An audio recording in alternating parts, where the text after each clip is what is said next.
She ran to her closet and took out a lovely lavender dress her mom had bought her last spring. She hadn't liked the way it looked on her then, but now it showed off her long, shapely arms and legs. She slipped on some ballet flats and admired her reflection in the mirror. She still didn't look exactly how she wanted to.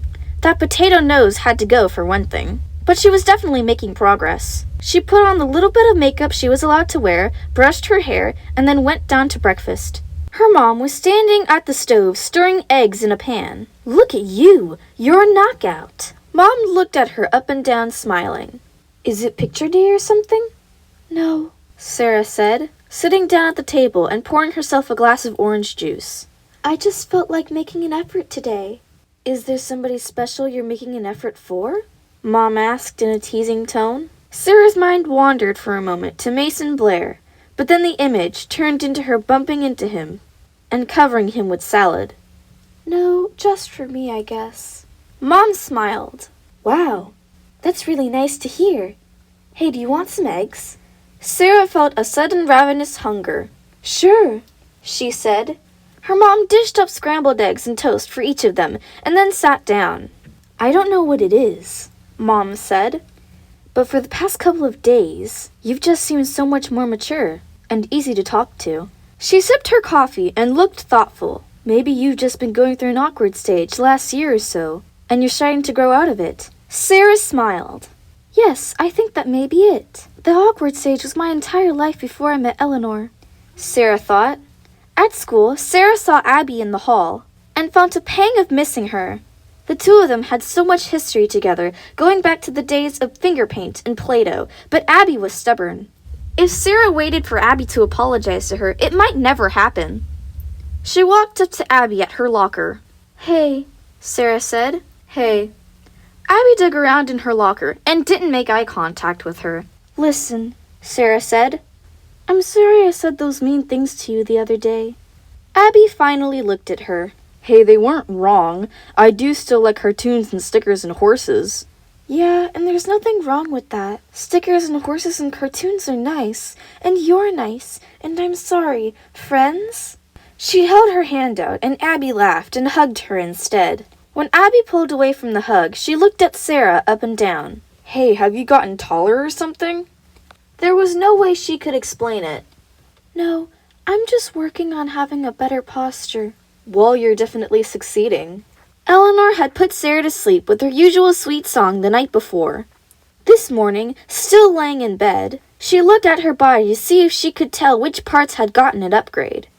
To her surprise, the parts of her that had been soft and flabby were now tight and toned, and the parts that had been flat and childish were now rounded and feminine. Sarah chose a fitted t-shirt and a denim miniskirt to wear to school.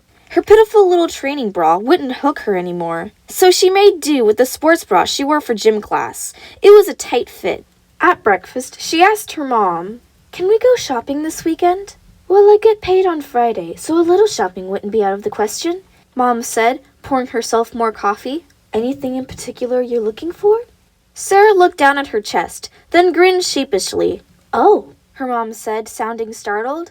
"Those certainly snuck up on me. Of course we can buy you some bras that fit." She smiled and shook her head. "I can't believe how fast you're growing up." "Neither can I." It was true. "It feels like it happens overnight," Mom said. "Because it does," Sarah thought. At school, Sarah could feel eyes on her, boys' eyes. For the first time, she felt noticed. She felt seen. It was dizzying, exciting. In the hall on the way to English, a trio of boys, cute boys, looked at her, then looked at one another and whispered something, then laughed. But it wasn't a mean or mocking laugh. Wondering what they'd said, Sarah looked back at them and bumped right into, no, it couldn't be, not again, Mason Blair.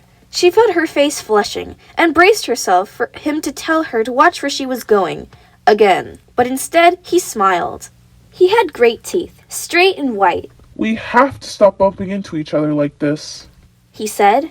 "Actually, I think it's me bumping into you," Sarah said.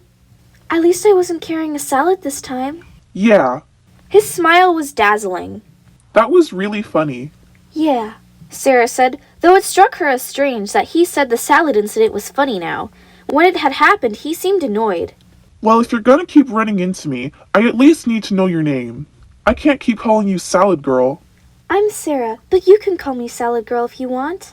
Nice to really meet you, Sarah. I'm Mason. I know. She could have kicked herself. So much for playing it cool.